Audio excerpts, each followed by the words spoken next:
রবিবার মানেই একটু আলসেমি, দুদণ্ড বসে চায়ের কাপে চুমুক। এই যে বাসি কাজ সেরে তারপরে আমার তুলসী দেবীর চরণে একটু জল দিয়ে দিলাম। তারপর চলে গেলাম দিদির বাড়িতে ফুল আনতে।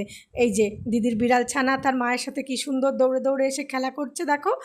আর তারপরে এই যে ফুলটা নিয়ে নিলাম।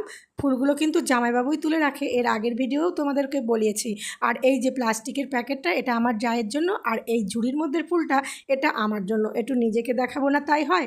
ও আজকে কিন্তু সকাল সকালই স্নান সেরে নিয়েছি, যদিও এটা প্রথমবার স্নান, দ্বিতীয়বার আবার স্নান করব।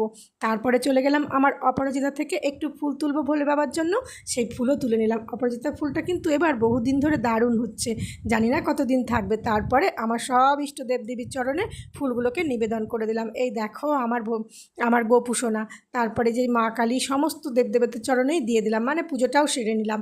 আসলে আমি প্রত্যেক দিনই সকাল সকালই পুজোটা সেরে নিই, কারণ আমি মুখে কিছু দিয়ে দিলে তারপরে পুজো করতে আমার খুব খারাপ লাগে। আর আমার শ্বশুরমশাইও দেখে এসেছি সকালবেলায় আগে পুজো সেরে তারপরে চা খেতেন, সেই জন্য সেই অভ্যেসটাই আমার রয়ে গিয়েছে। শ্বশুরমশাই পুজো করতেন, এখন আমি। তারপরে ঢুকে গেলাম রান্নাঘরে, একটু গরম জলে এই যে গুঁড়োটা করে রেখেছি এটা একটু ফুটিয়ে এটা ঠান্ডা করে খাবো। এটার মধ্যে আছে জিরে, ধনে, মৌরি, গোলমরিচ, দারচিনি, অনেক কিছুই আছে। সেটা ড্রাই রোস্ট করে নিয়েছি, ড্রাই রোস্ট করে গুঁড়ো করেছি। তারপরে একটু দুধ চা করে নিলাম চিনি ছাড়া।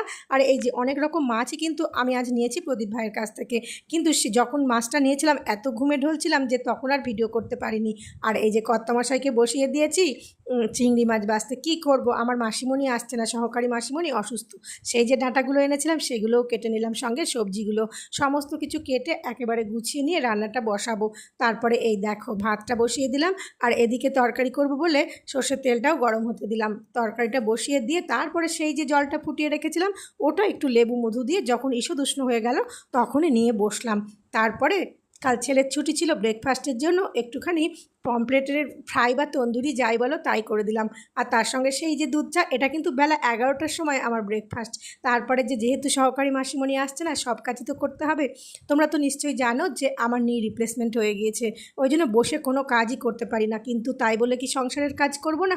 আমি নিজের মতো করেই করে নিচ্ছি সেই সব কাজ, যেটা যেভাবে আমার সুবিধা সেইভাবেই। কারণ কাজ তো করতেই হবে, বলো, বসে থাকলে তো আর চলবে না। কে করে দেবে? নিজের কাজ সব সময় নিজেকে করতে হয়। তাই যাদের পায়ের সমস্যা, অপারেশনের যে একটা কষ্ট আছে সেটা আমি কখনো বলবো না কষ্ট নেই, যথেষ্ট কষ্ট আছে। কিন্তু অপারেশনের পরে যে তুমি কোনো কাজ করতে পারবে না সেটা কিন্তু ভেবো না। এই দেখো কাচাকুচির জন্য এই যে কর্তামশাই একটা উঁচু করে জায়গা করে দিয়েছে, এখানেই আমি দাঁড়িয়েই কাচাকুচি করি। কেমন লাগলো আমার রবিবারটা?